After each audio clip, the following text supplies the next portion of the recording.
Hi friends, welcome back to my channel. ఈరోజు మీకు చామగడ్డతోటి పులుసు చేసి చూపిస్తున్నానండి. ఈ చామగడ్డ పులుసు చాలా అంటే చాలా మంచిది, హెల్త్కి కూడా. వాటర్ వేసి ఉడికించుకోవాలి. ఫస్ట్ ఉడికించుకొని పక్కకు పెట్టుకోవాలి. గిన్నెలో జీలకర్ర వేసి ఆనియన్స్ వేసి వేయించుకోవాలి. జీలకర్ర ఏ కర్రీలో అయినా సరే కొంచెం జీలకర్ర వేసుకుంటే డైజెషన్ బాగుంటుందండి, అందుకే జీలకర్ర వేసుకోవాలి. ఆనియన్స్ మగ్గించుకోవాలి, కొంచెం సాల్ట్ వేసి మూత పెట్టి మగ్గించుకోవాలి. ఈ చామగడ్డ కర్రీ, చామగడ్డలు కిడ్నీలో స్టోన్స్ కరిగిస్తాయంట, డైజెషన్ కూడా మంచిదంటండి, చాలా మంచిది. వీక్లో ఒక్కసారైనా ఇది తినాలి. పెట్టి మగ్గించుకోవాలి. ఇప్పుడు మనం చామగడ్డ ఆల్రెడీ ఉడకబెట్టుకున్నాం కదా, పొట్టు తీసుకొని కట్ చేసి పెట్టుకోవాలి ఇట్లా రౌండ్గాని. ఆనియన్స్ వేగిపోయినాయి, ఇందులోనే కొంచెం అల్లం వెల్లుల్లి పేస్ట్ వేసి వేయించుకోవాలి. ఎప్పుడైనా సరే ఆనియన్స్లో అల్లం వెల్లుల్లి వేయించుకొని కొంచెం కరివేపాకు కూడా వేస్తే ఆ కర్రీ టేస్ట్ చాలా బాగుంటుందండి. ఆనియన్స్ కూడా గోల్డెన్ బ్రౌన్ కలర్ వచ్చేంత వరకు వేయించుకోవాలి.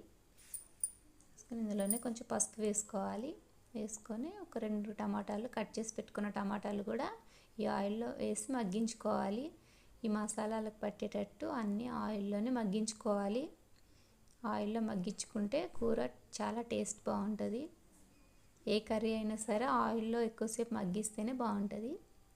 మగ్గిపోయినాయండి. ఇందులో కొంచెం కారం, సాల్ట్ వేసి వేసుకొని, కొంచెం కారం ఎక్కువనే వేస్తున్నా ఎందుకంటే పులుసులో కారం ఎక్కువనే పడుతుంది.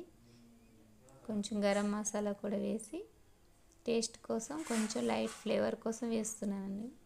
వేసి మసాలాలన్నీ కలుపుకోవాలి.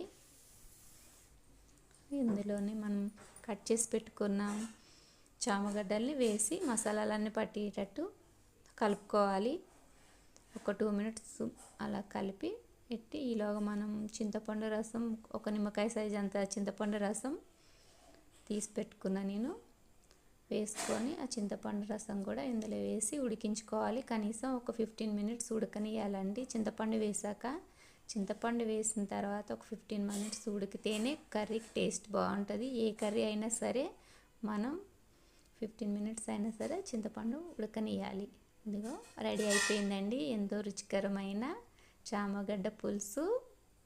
చూసారా ఎంత బాగుంటుంది. నిజంగా ఫిష్ కర్రీ కూడా సరిపోదండి, చాలా అంటే చాలా బాగుంటుంది ఫ్లేవరు.